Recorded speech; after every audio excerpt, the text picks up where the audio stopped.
ताकत होगी, जहां जहां वोट डलेगा वहां मुस्लिम लीग नून को शिकस्त देना नामुमकिन है। इंशाल्लाह मुस्लिम लीग नून जीतेगी और ये जीत इनको नजर आ रही है। तभी एक अल्ताफ आरज साहब वाला वाकया हुआ, तभी इस किस्म के हथकंडे इस्तेमाल हो रहे हैं, क्योंकि इनको अब समझ नहीं आ रही कि ये सब कुछ हर हथकंडा इस्तेमाल करके ये देख चुके हैं मुस्लिम लीग नून के खिलाफ, इनको शिकस्त हुई है। अवाम के अंदर इनकी असलियत जो है वो खुल के सामने आ गई है। अब ये जितने भी हथकंडे इस्तेमाल करें, अवाम जब अपना फैसला करेंगे इंशाअल्लाह ताला, तो वो इस नाअहल, नालायक और जाली सिलेक्टेड हुकूमत के खिलाफ होगा और शेर के हक में होगा इंशाअल्लाह ताला। कि एक वीडियो लीक आई है और दूसरी जानब सुप्रीम कोर्ट के जस्टिस काजी फायज ईसा को प्राइम मिनिस्टर के केसेस के हवाले से मना कर दिया गया और आइन का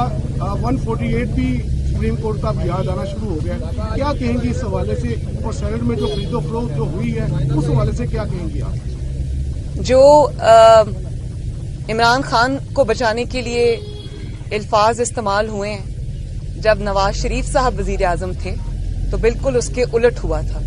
तो ये जो इंसाफ के दो निजाम है ना, इसी के खिलाफ हम आवाज उठा रहे हैं। और जहां पर, और इंशाअल्लाह ताला ये एक दिन आएगा, चेहरे तो लोग देख रहे हैं,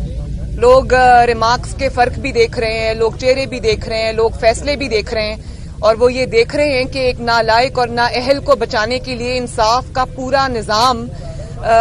अदलिया की इज्जत, जजों की इज्जत को झोंका जा रहा है। तो ये जजेस के ऊपर भी बात गिरा गुजरती है, कुछ मजबूर भी हो सकते हैं, मैं इसको समझती हूँ, लेकिन अदलिया की क्रेडिबिलिटी के लिए, उनकी इज्जत के लिए ये अच्छी चीज नहीं है। इसको मेरा ख्याल है कि एक ऐसे शख्स को बचाने के लिए जो जिसके जाने की दुआएं पूरा पाकिस्तान मांग रहा है और जिसको गली गली महल्ले महल्ले लोग इल्काबाद से नवाज रहे हैं, जिसने नालायकी और नाअहली से आटा चोर, वोट चोर, चीनी चोर, गैस चोर,